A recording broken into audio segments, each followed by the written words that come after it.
नमस्कार। आज आपण नाश्त्यासाठी किंवा मुलांना टिफिनमध्ये देण्यासाठी झटपट पौष्टिक रेसिपी बनवतोय।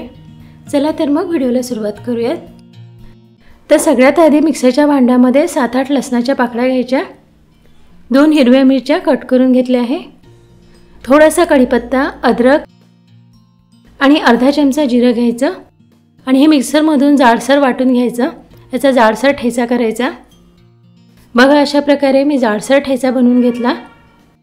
आता एका मोठ्या भांड्यामध्ये 1 वाटी रवा घ्यायचा, यातच पाव वाटी तांदळाचं पीठ घ्यायचं।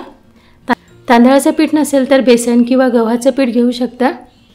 त्यानंतर यात मिक्सरमध्ये बनवलेला ठेचा घालायचा, चवीनुसार अर्धा चमचा मीठ घालायचं आणि इथे मी दुधी भोपळा घेतला आहे।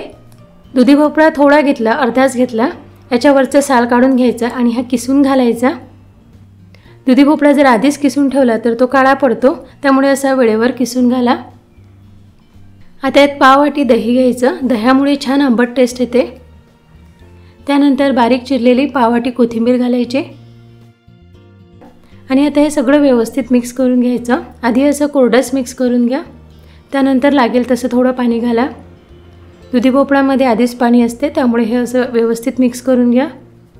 त्यानंतर लागेल तसं थोडं पाणी घाला। हे मिश्रण आपल्याला खूप पातळ करायचं नाही, थोडं घट्टच ठेवायचं, त्यामुळे थोडंच पाणी घाला। हे मी व्यवस्थित भिजवून घेतलंय। आता यावर झाकण ठेवायचं आणि 10 मिनिटं हे मुरू द्यायचं। रवा मुरायला थोडा वेळ लागतो, तर 10 ते 15 मिनिटं हे असंच झाकून ठेवा। आता 10 मिनिटांनंतर पाहूया, यातला रवा मुरला आहे, तर हे थोडं घट्ट झालं। आणखी यात मी पाणी घालून घेते।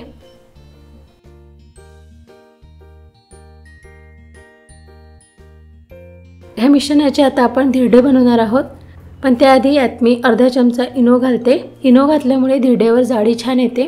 इनो घालू शकता किंवा थोडा सोडा घालू शकता किंवा काही न घालता सुद्धा याचे धिरडे छान येतात। इनो ॲक्टिवेट होण्यासाठी यावर 1 चमचा पाणी घालायचं। आता आपण याचे लगेच धिरडे बनवून घेऊयात। त्यासाठी इथे गॅसवर मी तवा आधीच गरम करायला ठेवला होता। तवा गरम झाला की तव्याला आधी तेल लावून घ्यायचे आणि आता चमचाभर बॅटर घेऊन तव्यावर असं पसरवून घ्यायचं। हे धिरडे खूप जाड बनवायचे नाही, पातळच बनवा। मिश्रण जर थोडं घट्ट झालं असेल तर पाणी घाला, पण असे पातळच धिरडे बनवा। असे पातळ धिरडे बनवले की ते चवीलाही छान लागतात आणि लवकर शिजतात।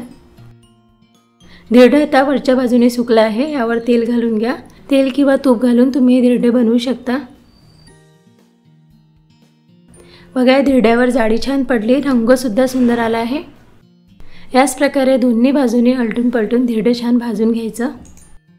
धिरडे भाजून झालं आहे, एका प्लेटमध्ये काढून घेऊया। याच प्रकारे सगळे धिरडे बनवून घ्या। तर इथे मी 2 धिरडे बनवून घेतले आहे। हे गरम गरम धिरडे तुम्ही लोणच्यासोबत, दह्यासोबत किंवा कोणत्याही भाजीसोबत खाऊ शकता। खूप छान लागतात आणि पटकन तयार होतात। मुलांना टिफिनमध्ये नेण्यासाठी बनवून द्या, नाश्त्यासाठी बनवा किंवा एखाद्या दिवशी जेवणासाठी सुद्धा बनवू शकता। तर कसा वाटला तुम्हाला आजचा हा व्हिडिओ? आवडला असेल तर प्लीज लाईक करा, शेअर करा, त्याचसोबत आपल्या चॅनलला सुद्धा सबस्क्राईब करा।